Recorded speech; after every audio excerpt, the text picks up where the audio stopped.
வணக்கம். நல்லா இருக்கீங்களா? இது பட்ஜெட் பற்றிய உங்களின் ஒருவன். பட்ஜெட்டுக்கு முன்னாடி நீங்க போட்ட ட்வீட்டே நேஷனல் நியூஸ் ஆயிடுச்சே. ஒன்றும் இல்லை, பட்ஜெட் லோகோவை வெளியிட்டிருந்தேன். மொழிக் கொள்கையில் நம்ம எந்த அளவுக்கு உறுதியாக இருக்கோம்னு காட்ட அதில் ரூன்னு வச்சுருந்தோம், அவ்வளவுதான். ஆனால் தமிழை பிடிக்காதவங்க அதை பெரிய நியூஸ் ஆக்கிட்டாங்க.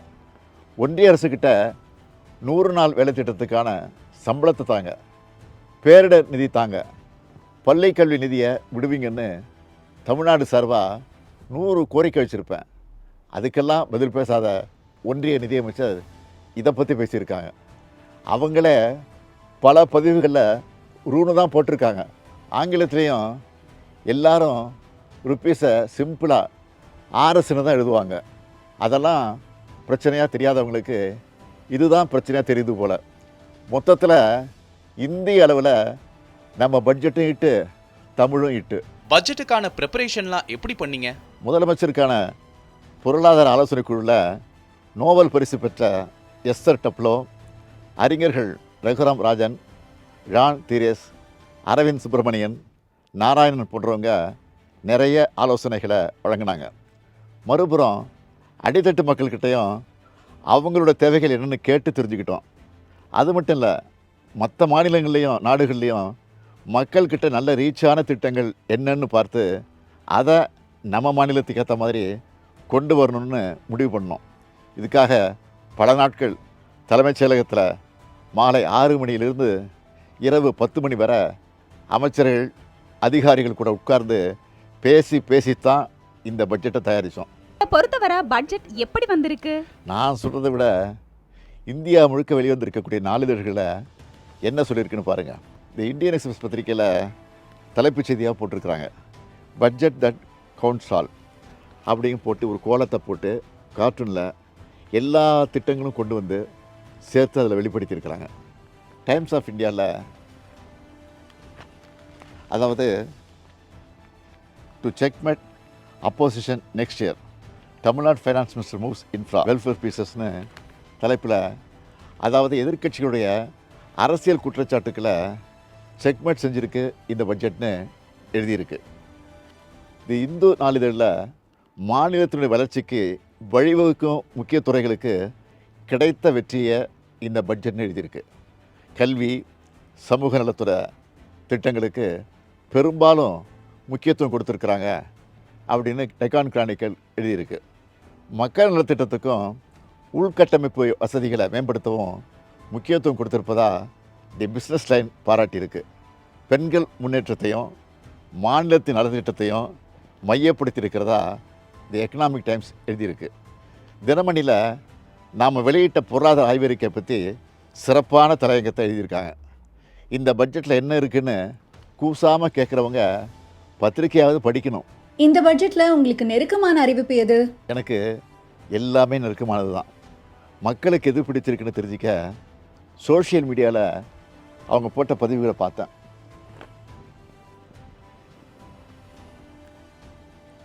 ஸ்கர்லட் விம்னல் என்ற ட்விட்டர் ஐடி பெண்கள் பாதிப்புக்குள்ளாகிற கருப்பை வாய் புற்றுநோய்க்கான தடுப்புக்கான மருந்தை அரசே இலவசமாக தரணும்னு என்னை டேக் பண்ணியிருந்தாங்க. இந்த திட்டத்தை செயல்படுத்த நினச்சிருந்தோம். இப்போ இந்த பட்ஜெட்டில் அதுக்கான அறிவிப்பை வெளியிட்டிருக்கிறோம்.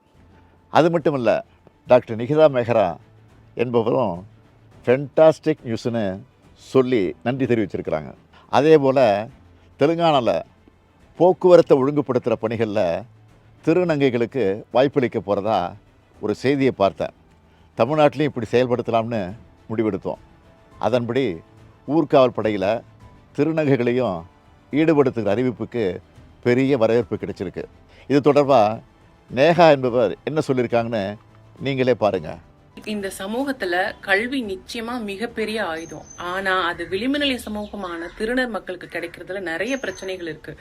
வாழ்வாதாரம் இருக்கக்கூடிய மற்ற பிரச்சனைகள்லாம் எதிர்த்து நிறைய திருநர் மக்களால உயர்கல்வி படிக்க முடியாம போகுது. அதுக்காக எல்லாருக்கும் எல்லாம் திட்டம், புதுமை பெண், தமிழ் புதல்வன் அப்படிங்கிற திட்டத்துக்கு கீழ மாசம் 1000 ரூபாய் ஊக்குவிக்கும் வகையில தமிழ்நாடு அரசு கொடுக்க போகுது.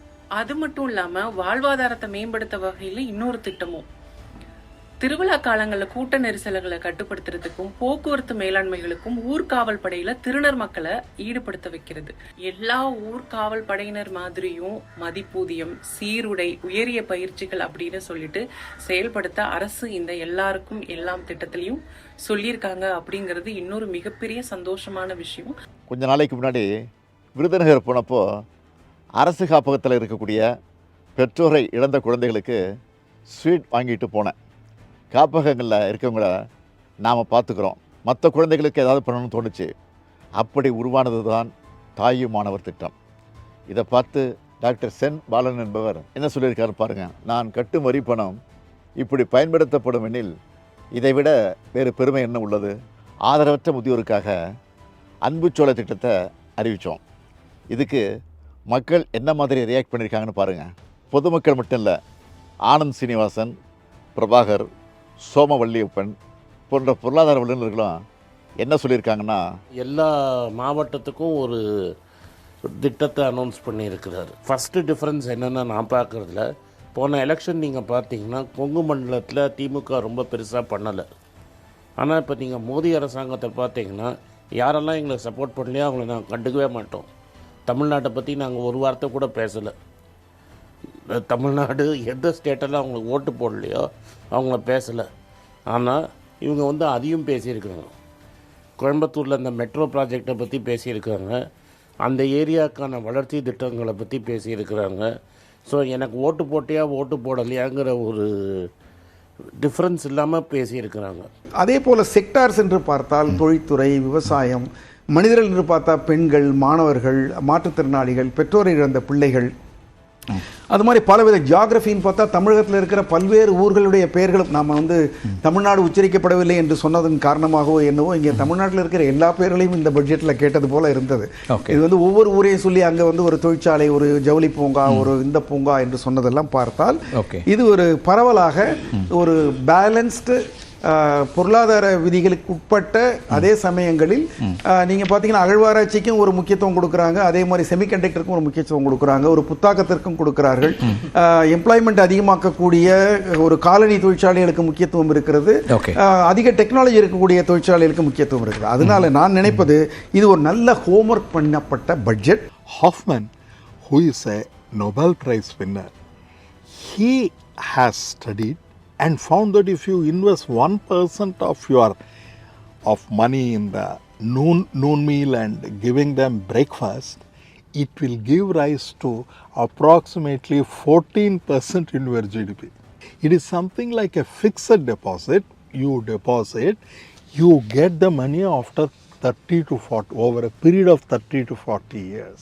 For example, the Tamil Nadu government own resources is 74%. And only maximum 20-22% is coming from central government. So it is not literally depending on the union funds for its sustenance.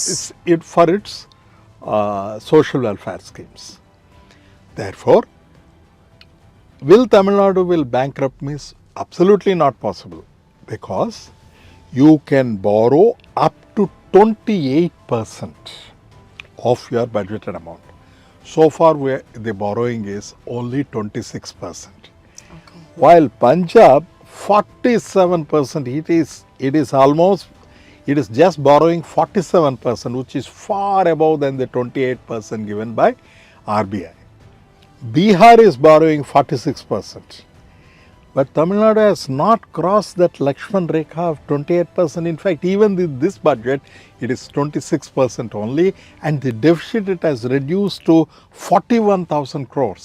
இப்படி இது எல்லோருக்கும் எல்லாம் பட்ஜெட். எதிர்க்கட்சிகளோட விமர்சனங்களை பற்றி என்ன நினைக்கிறீங்க? ஆக்கப்பூர்வமான விமர்சனங்கள் இருந்தால் அதை நம்ம பரிசீலிக்கலாம். ஏதாவது நெகட்டிவாக சொல்கிறதுக்காகவே சிலர் சொல்கிறது அரசு மேலே இருக்கக்கூடிய வன்மம் மட்டும்தான் தெரியுது, உருப்படியாக அது எதுவும் இல்லை. இருந்தாலும் நம்ம எந்த அளவுக்கு சிறப்பாக செயல்பட்டு இருக்கோம் என்பதற்கு சில எடுத்துக்காட்டுகளை ஆதாரபூர்வமாக சொல்ல விரும்புகிறேன். 2011 2016 வரைக்கும் நம்முடைய கடன் வளர்ச்சி என்பது 108 விழுக்காடு. இதுவே 2016 2021 128 விழுக்காடாக அதிகரிச்சுது. ஆனால் நம்ம திராவிட மாடல் அரசு பொறுப்பேற்றதிலிருந்து இப்போ வர 93 விழுக்காடுன்னு இதை குறைச்சிருக்கிறோம். கடன் எல்லாமே கட்டுக்குள்ள இருக்கா? எந்த வகையில மற்ற மாநிலங்களை விட தமிழ்நாடு தனித்துவமா இருக்கு? தமிழ்நாட்டுடைய கடன் கட்டுக்குள்ளே இருக்குன்னு அண்மையில் வெளியான பொருளாதார ஆய்வறிக்கையும் தெளிவுபடுத்தியிருக்கு. கடன் வாங்காத அரசுன்னு எதுவும் இல்லை. அப்படி வாங்குகிற கடனை முறையாக செலவு பண்ணுறோமா என்பது தான் முக்கியம். அந்த வகையில் எதிர்கால தலைமுறைக்கான முதலீடாக தான் திராவிட மாடல் அரசு கடன் தொகையை செலவு பண்ணியிருக்கு. அதனால தான் எதிர்க்கட்சிகளோட அர்த்தமற்ற விமர்சனத்தை வல்லுநர்களும் நாளேடுகளின் தலையங்கங்களுமே தவறுன்னு ஆணித்தரமாக சொல்லிட்டாங்க. பட்ஜெட் முடிஞ்சிச்சு, அடுத்ததா என்ன பிளான்? இப்போ அறிவித்ததெல்லாம் உரிய காலத்தில் நடைமுறைப்படுத்த அமைச்சர்களை அதிகாரிகளை முடுக்கி விடுறது தான் உடனடியாக என்னுடைய அடுத்த வேலை. அது மட்டும் இல்லை, ஒன்றிய அரசோட நிதி ஒதுக்கீடுல ஓர வஞ்சனை, அதை பற்றி நாம் குரல் எழுப்புறதா நாடாளுமன்ற தொகுதி குறைப்பு என்ற ஆபத்து. இப்படி நம்ம மாநிலத்துக்கான நிதிக்கும் நீதிக்கும் போராட வேண்டியிருக்கு. அதையும் பார்க்கணும். 2030ஆம் ஆண்டுக்குள்ளே தமிழ்நாட்டை $1 ட்ரில்லியன் பொருளாதாரமாக உயர்த்தணும். தமிழ்நாடு எல்லாத்துலேயும் நம்பர் 1 இருக்கணும் என்கிற இலக்கை அடையணும். இப்படி நிறைய பணிகள் இருக்குது. அதனால் ஓய்வே கிடையாது. நன்றி, வணக்கம்.